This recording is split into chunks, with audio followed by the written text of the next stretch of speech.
또 내 이웃을 사랑하고 내 원수를 미워하라 했다는 것을 너희가 들었으나 나는 너희에게 이르노니 너희 원수를 사랑하며 너희를 박해하는 자를 위하여 기도하라. 이같이 한즉 하늘에 계신 너희 아버지의 아들이 되리니 이는 하나님이 그 해를 악인과 선인에게 비추시며 비를 의로운 자와 불의한 자에게 내려주심이라. 너희가 너희를 사랑하는 자를 사랑하면 무슨 상이 있으리요? 세리도 이같이 아니하느냐? 또 너희가 너희 형제에게만 무난하면 남보다 더하는 것이 무엇이냐? 이방인들도 이같이 아니하느냐?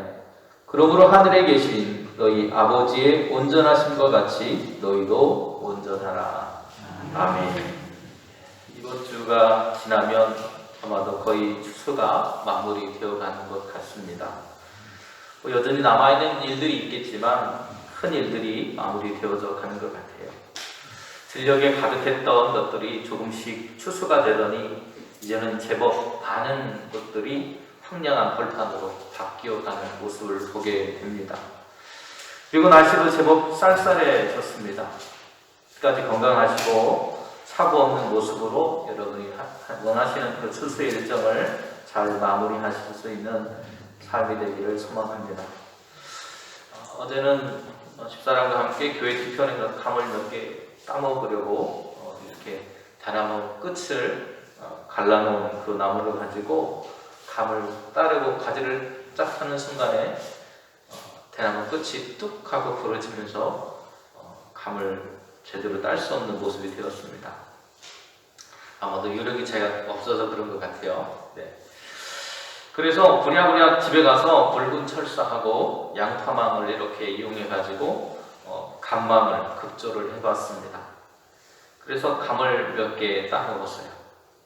그러면서 이런 생각이 들었습니다. 감을 따기 위해서 그것을 조금씩 변형해서 만들어가는 그 모습, 그 수정해 가는 그 모습이 바로 교회에 개혁되어가는 모습과 닮아있지 않을까. 조금씩이지만 그것을 바꾸려고 애쓰는 나의 마음이 오늘 종교개혁을 일으켰던 사람들의 마음 아니었을까라는 생각이 들었습니다. 오늘은요, 종교개혁을 한 지 104년이 되는 그런 날입니다.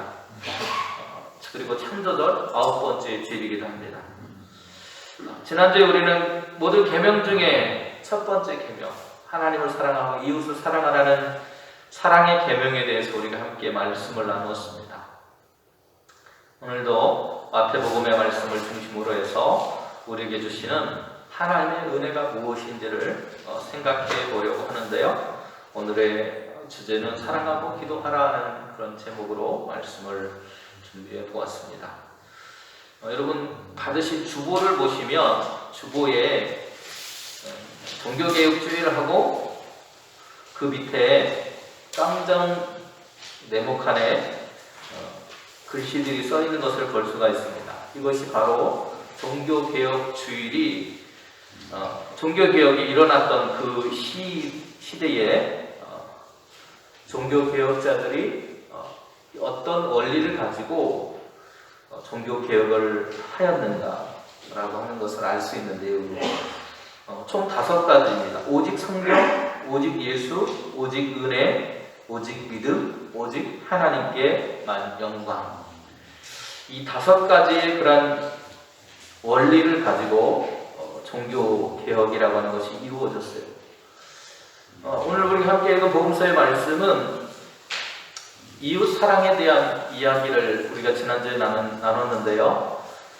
우리가 일반적으로 생각하는 이웃이라고 하면 우리 옆에 사는 사람 정도로 생각할 수도 있을 것입니다. 그 이웃 사랑의 범위가 어디까지인가를 오늘 본문은 보여주는데요. 우리가 생각하는 일반적인 옆에 살아가는 사람, 또 나하고 좋은 관계를 맺고 살아가는 사람, 또 나를 사랑해주는 사람을 우리는 이웃이라고 보통 일반적으로 생각할 것입니다. 그러나 오늘 주님께서는 그런 사람들만을 우리 이웃이라고 말하는 것이 아니라 우리를 원수와 같이 대하는 사람들, 그리고 우리를 박해하는 사람들까지도 그들이 우리의 사랑의 범주 안에, 우리가 사랑해야 될 사람들의 범주 안에 들어가는 사람들이라고 말해주고 있다는 거예요. 그래서 우리가 해야 될 일은 원수를 사랑해야 되고, 나를 박해하는 사람을 위해서 오히려 기도하는 사랑의 모습을, 포용하는 모습을 보여주어야 된다고 말하고 있습니다. 이 말을 가만히 생각해 보면 오늘 우리가 함께 생각해 보았던 종교개혁의 5가지 원리, 말씀으로부터 시작을 해서 하나님의 영광을 돌리는 삶으로 나아가는 우리의 모습이 단순히 그냥 문자적으로 되어진 것이 아니라 유기적으로 이어져 있다라고 하는 것을 알 수 있을 것 같습니다. 종교개혁 전에 하나님의 말씀은 라틴어라고 하는 것으로 기록되어져 있었어요. 그래서 교회에서 성경을 읽을 수 있는 사람들은 극히 제한적이었습니다. 라틴어를 할 수 있는 사람, 성직자들만 그것을 읽을 수 있었어요. 그러나 종교개혁 이후에는 점차로 이것이 번역이 되기 시작을 합니다. 각 나라의 말을 통해서 번역이 되었어요. 그래서 여러분이 갖고 계신 한글 성경, 바로 그것을 우리가 받아서 읽을 수 있는 것입니다. 그래서 누군가의 도움이 없더라도 글씨만 아는 사람이라면 그것을 읽을 수 있는 은혜가 우리에게 주어졌습니다. 그런데 이런 변화들은 하루아침에 이루어진 것은 아닙니다. 시간이 지남에 따라서 계속해서 변화하려고 하는 교회의 모습 속에서 이루어졌습니다. 무엇보다도 종교개혁의 핵심이 무엇이냐고 우리에게 누군가 묻는다면 우리는 오직 말씀이라고 말할 수 있을 것 같아요. 곧 하나님의 말씀을 우리는 예로 들을 수 있습니다. 오늘 우리가 읽진 않았지만 신명기 7장에 보면 하나님께서 우리를 부르신 이유에 대해서 이야기를 합니다.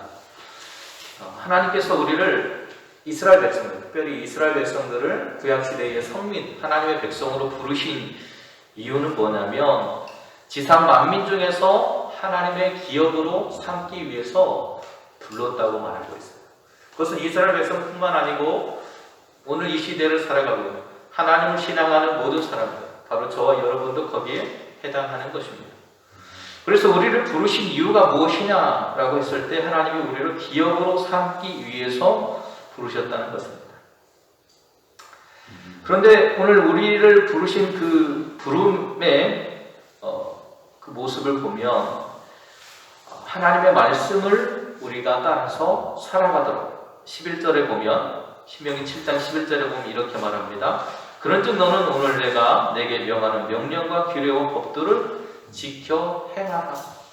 하나님의 백성으로서 그렇게 살아가야 된다. 말씀이 우리의 삶의 중심이어야 된다고 이야기를 해주십니다.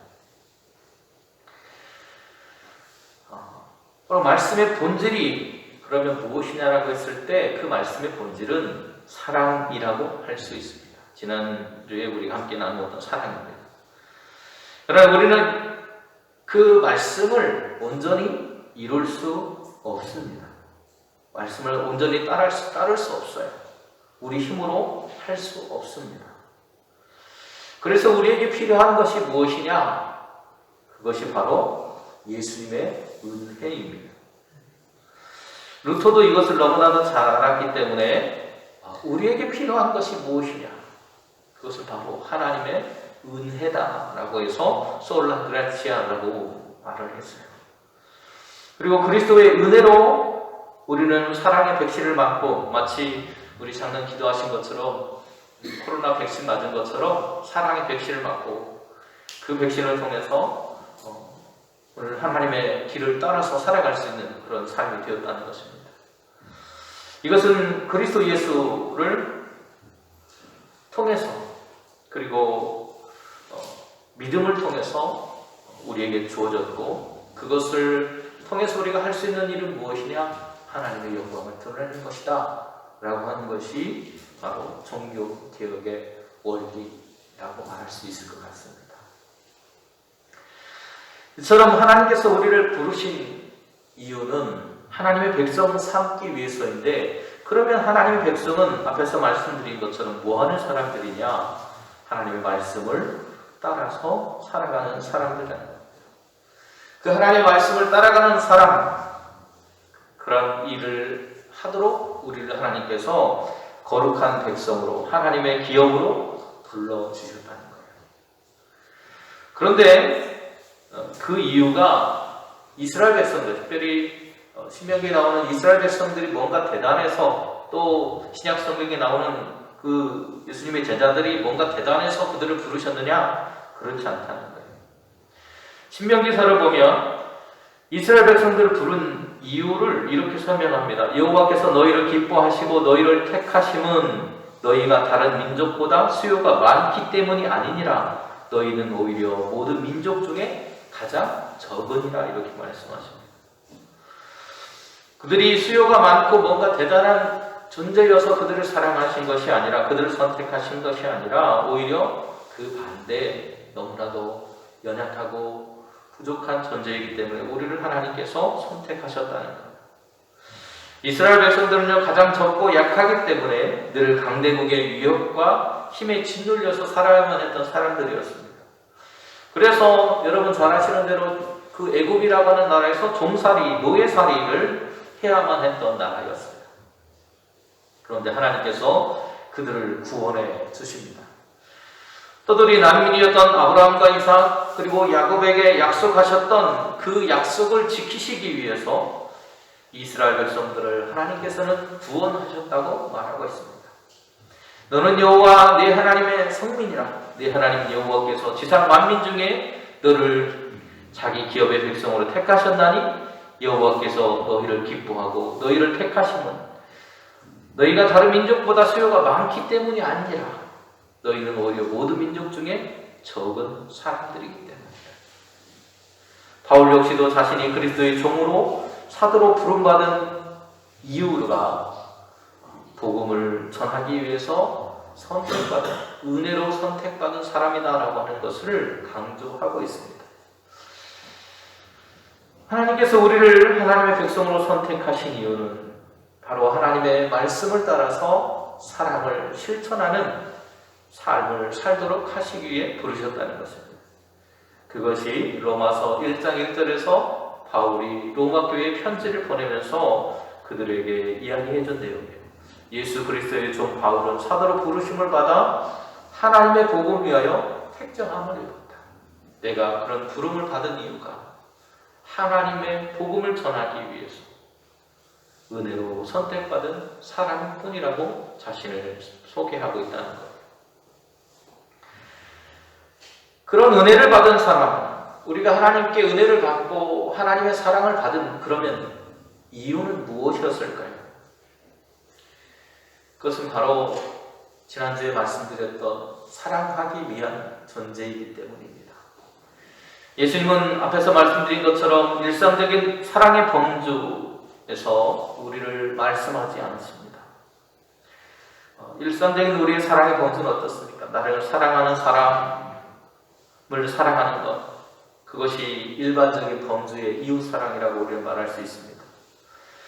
그럼 오늘 우리가 하나님을 믿는 사람으로, 예수 그리스도의 사람으로, 그리스도인으로 오늘 부름받은 사람이라면 이러한 일상적인 범주를 넘어서는 사랑을 해야 한다는 거예요. 그 사랑을 오늘 본문에서는 원수를 사랑하는 것, 박해하는 자를 위해서 기도하는 것으로 표현하고 있습니다. 이것은 권면이 아니고 명령하신 거예요. 원수를 사랑하는 것에는 사랑하는 결단이 필요하다는 것입니다. 용서할 수 없고 사랑할 수 없는 그 사람을 용서하라고 말씀하시는 것이기 때문에, 그것이 결코 쉬운 일이 아니기 때문에 오늘 그 명령을 따라서 살아가는, 내 마음에는 들지 않을지 모르지만 하나님께서 하라고 하신 것이기 때문에 우리는 용서하는 삶을 살아야 된다는 겁니다. 이성적으로는 그렇게 할 수 없는 사람을 용서하라는 거예요. 인간은 복수하려고 하는 그런 본능이 너무나도 강한 생각을 가지고 있습니다. 그러나 그러한 마음을 넘어서라고 말씀합니다. 오히려 원수를 사랑하고 그들을 위해서 기도하라고 말씀합니다. 구약에서 유대인 랍비들은 내 이웃을 사랑하고 원수를 미워하라고 가르쳤습니다. 그런데 예수님은 그들까지도 사랑하고 오히려 그들을 위해서 기도해야 한다고 말하고 있어요. 어떤 사람에게 조우라는 충성된 노예가 있었습니다. 주인은 모든 일을 그와 의논하고 그에게 많은 일을 맡기고 있었습니다. 그런데 어느 날 주인이 조우와 함께 또 다른 노예를 사기 위해서 노예 시장에 가게 되었어요. 많은 노예들이 상품처럼 진열대에 진열되어 있었습니다. 그런데 그 중에서 유달리 늙고 힘없는 한 노예가 눈에 띄었습니다. 주인은 힘이 좋고 젊은 노예들을 사려고 하는데 조우가 병든 노예를 사자고 의견을 제시했고 주인은 조우의 말대로 그 노예를 사게 되었습니다. 병든 노예는 집에 와서도 별로 일을 하지 못했어요. 조우는 그를 열심히 간호하고 잘 돌봐주었습니다. 그리고 어느 날 주인이 조우에게 물었습니다. 일도 못하는 그 노예를 너는 무엇 때문에 그토록 극진하게 돌보고 있느냐? 그랬더니 이 조우라는 사람이 눈물을 흘리면서 주인에게 말합니다. 주인님, 저 노예는 나의 원수입니다. 내가 어렸을 때 나를 유괴해서 노예 상인에게 팔아서 지금의 내 신세가 이렇게 되도록 만들었던 사람입니다. 그런데 뜻밖에도 저 사람도 나처럼 노예가 되어서 병이 들어 있었습니다. 내가 그의 얼굴을 보는 순간에 하나님이 내게 말씀하시기를 원수를 사랑하라는 것이었습니다. 저는 이제 저분이 세상이 떠날 때까지 그를 사랑하려고 합니다. 라고 말했다고 합니다. 우리는 원수를 용서함으로써 비로소 그리스도인이라고 하는 이름에 걸맞는 사람이 될 수 있습니다. 원수를 사랑하는 것은 하나님의 성품인 사랑을 담는 것이기 때문입니다. 그리고 하나님의 말씀을 따라서 살아가는 것이기 때문입니다. 하나님께서 차별 없는 사랑을 보이신 그 모습으로 우리의 원수마저도 사랑하는 삶을 살 때 우리는 온전한 신앙을 가지게 될 수 있습니다. 오늘 본문 48절에서도 그러므로 하늘에 계신 너희 아버지 온전하신 것 같이 너희도 온전하라고 말하고 있습니다. 사랑하는 여러분, 우리는 왜 사랑하고 기도해야 할까요? 앞에서 말씀드린 것처럼 우리가 말씀을 따라서 살아가야 하는 사람들이기 때문입니다. 종교개혁의 핵심인 오직 말씀, 그 말씀을 따라가도록 하나님께서 우리를 하나님의 백성으로 선택해 주셨기에 우리가 해야 할 일은 사랑하고 기도하는 것입니다. 우리가 원수를 사랑하고 그들을 위해서 기도해야 하는 이유는 우리가 하나님의 백성으로 살아가고 있기에 하나님의 뜻인 사랑을 이루어야 하기 때문입니다. 본문의 말씀처럼 하나님은 그런 사랑으로 우리를 대해 주셨습니다. 하나님은 해를 악인에게 그리고 선인에게 공평하게 비추어 주시는 분이십니다. 비를 의로운 자에게만 내리시는 것이 아니라 불의한 자에게도 가리지 않고 내려주는 사랑을 베푸시는 분이십니다. 구별과 차별이 없는 사랑으로 포용하시는 하나님의 사랑이 오늘 이 시대 우리에게도 필요합니다. 우리를 사랑하는 사람들만을 사랑하거나 우리의 형제만을 사랑하는 것은 그리스도인이 아니더라도 할 수 있는 것들입니다. 그러나 하나님께서는 그런 보편적인 사랑에 머물지 않으시고 원수와 박해하는 자까지도 사랑하는 온전한 사랑을 이루신 분이시기에 하나님을 믿는 그리스도인으로 하나님의 택정함을 받고 복음의 사도로 교회로 부름받은 오늘 우리는 하나님의 그 사랑을 닮아가야 하는 것이 합당하다는 것입니다. 온전한 사랑을 이루시는 하나님을 믿는 그리스도인으로 우리도 그러한 선택을 하며 살아갑니다. 하나님 사랑에 관해서는 철저하지만 이웃 사랑에 관해서는 모든 문을 열어놓으라고 주님은 오늘도 말씀하고 계십니다. 우리 이웃이 누구인지 조건을 달지 말라 하십니다. 이것이 원수 사랑의 개념입니다. 그리고 이러한 사랑의 사람이 될 때 우리는 하늘에 계신 아버지와 같이 온전해질 수 있습니다. 오늘 본문 56절과 58절은 우리에게 이렇게 말해주고 있습니다. 너희가 너희를 사랑한 자를 사랑하면 무슨 상이 있으리요? 세리도 이와 같이 아니하느냐. 또 너희가 너희 형제에게만 무난하면 남보다 더하는 것이 무엇이냐. 이방인들도 이같이 아니하느냐. 그러므로 하늘에 계신 너희 아버지의 온전하신 것 같이 너희도 온전하라. 이러한 온전함을 이루기 위해서 우리는 예수 그리스도의 은혜를 입어야 합니다. 그리고 세상을 정말 살만하게 만들기 위해서 예수님의 일꾼으로 부르심을 받아야 합니다. 그 첫 인물이 사도 바울이었고 그를 통해서 오늘 이방인인 우리에게까지 복음이 전해졌습니다.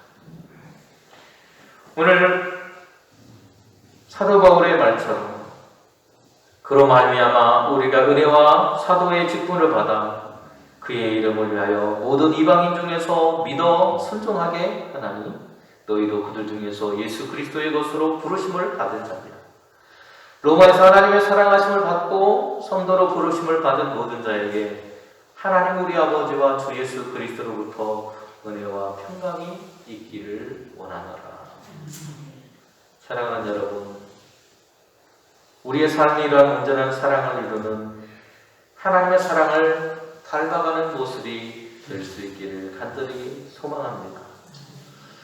우리는 성경이 말하는 대로 하나님의 성민으로 선택을 받았고 복음을 위해서 택정함을 받은 사람들입니다. 그 복음에 합당한 사람으로 우리는 오늘도 살아가야 합니다. 내가 나를 사랑해주는 사람만을 바라보고 그들을 사랑하는 존재가 아니라 주님께서 온전한 마음으로 온전한 사랑으로 불의한 자나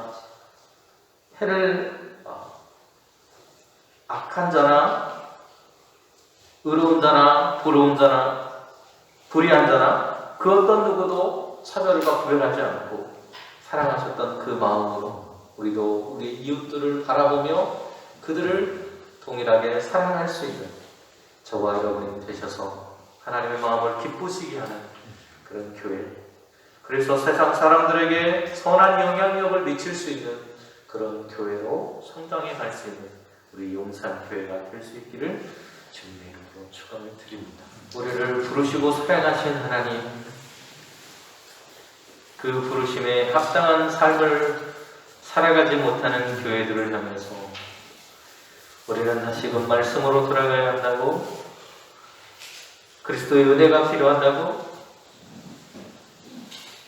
그리고 그 말씀을 믿음으로 실천하고 그 실천을 통해서 하나님의 영광을 드러내는 삶이 우리의 모습이어야 된다고 우리의 믿음의 선진들이 우리를 향해서 깨달으라고 외쳤던 종교개혁의 그 마음들이 오늘 한국교회 안에도 그리고 온 세계의 교회 안에 함께 나타남으로 우리의 모습을 통해 세상이 선한 영향력을 받고 우리의 모습을 바라보며 하나님의 영광이 드러날 수 있는 교회, 진정한 교회로 거듭나는 종교개혁의 역사가 다시 한번 일어날 수 있도록 우리의 삶을 회복하여 주시옵소서.